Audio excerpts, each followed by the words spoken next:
이종선 의원님 나오셔서 발언해 주시기 바랍니다.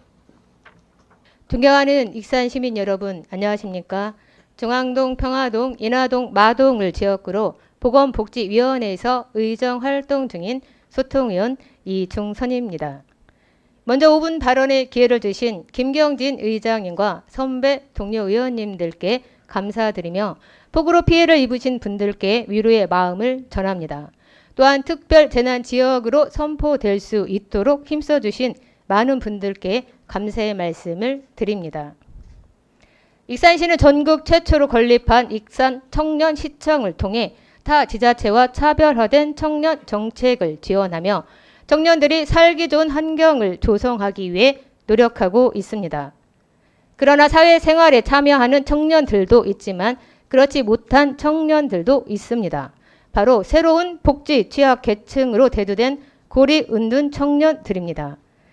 이들은 3개월 이상 집이나 방과 같은 물리적 공간에서 타인과의 관계뿐만 아니라 외출을 제한하면서 살아가는 청년들을 가리키며 은둔형 외톨이, 히키코모리, 고립은둔 청년 등으로 불리고 있습니다. 2023년 청년정책조정위원회에서 실시한 19에서 34세 청년 실태조사에 따르면 고립은둔 징후가 있는 청년이 전국에 약 54만 명으로 추정되고 있습니다.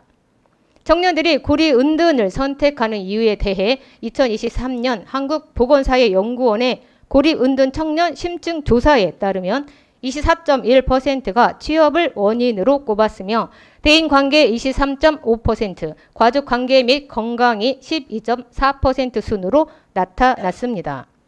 고립은둔 청년들의 증가로 인한 사회 문제도 현실화될 것으로 예상되는 가운데 청년재단은 지난해 청년 고립의 사회적 비용 연구에서 청년 고립으로 인한 경제, 정책, 건강 비용 등의 사회적 비용이 최소 7조 원에 달할 것으로 추정했습니다. 무엇보다 고립은둔 청년의 가장 큰 문제는 이들이 고립이 장기화될 가능성이 높다는 점입니다.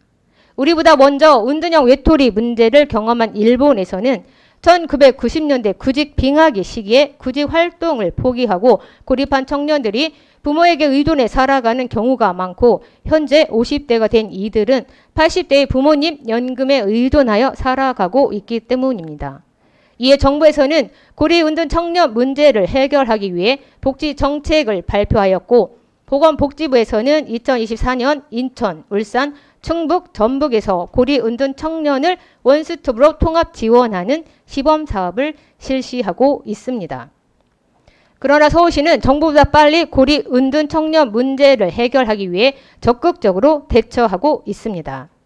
전국 최초 고립은둔 청년 실태조사를 통해 고립은둔 청년 종합지원 대책을 발표하였고 세부적인 방안을 마련하여 이미 750여 명 이상의 고립은둔 청년을 지원하고 있습니다. 광주광역시 또한 은둔형 외톨이 지원센터를 통해 다양한 프로그램을 지원하고 있습니다. 그러나 익산시는 어떻습니까? 고립은둔 청년이란 단어조차 생소하게 생각하시는 분들이 많고 새로운 복지 취약 계층인 고립은둔 청년들의 존재조차 파악하지 못하고 있는 실정입니다. 청년 정책을 시행하고 있지만 고립은둔 청년 지원은 소원한 상황입니다.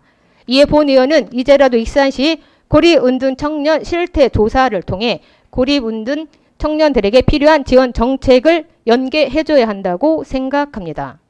단순한 물리적 지원 정책만이 아니라 심리적 지원을 통해 다시 고립은둔에서 벗어나 사회생활을 영위할 수 있는 기회를 제공하는 것도 포함되어야 할 것입니다.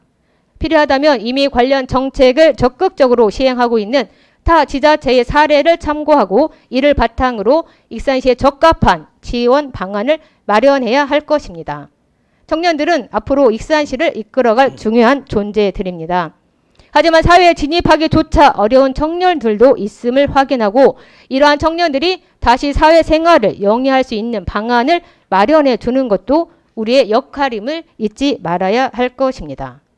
이상으로 5분 발언을 마치겠습니다. 끝까지 경청해 주셔서 감사합니다.